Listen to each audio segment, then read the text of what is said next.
سلام كبرات خاتلتي እዚ ቻነል ከመይ ኣለኹም ከመይ ትኾኑ ኣብዛ ቻነል ሳብስክራይብ ክትገብሩና ተመነና ንሎሚ ዝተዳለወ መደብ ሒዘልኩም መፅእ ኣለኹ ሰናይ ምክትታል ርእሰ ተኣማንነትካ ዘበርኹ ነጥብታት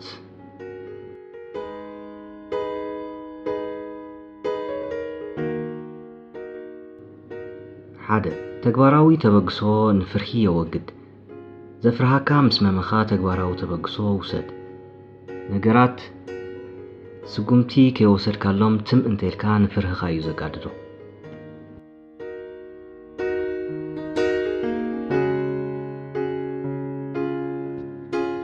ክልተ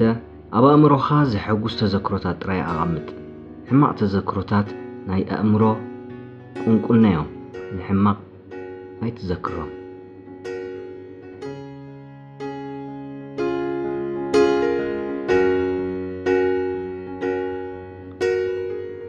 ሰለስተ ንሰባት ኣብ ግቡእ ሚዛኖም ኣቐምጦም ሰባት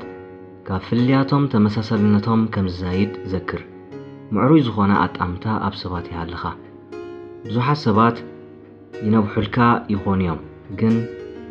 ከቶ ከም ዘይናኸሱ ፍለጥ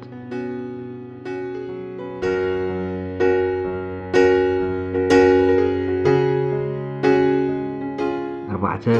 ሕልናኻ ቁኑዕ እዩ ዝበሎ ነገር ግበር እዚ ካብ ርእሰ ምትሓት ይከላኸል እዩ ሕልናኻ ዝኣዘዘካ ምግባር ፍቱን መንገዲ ዓወት እዩ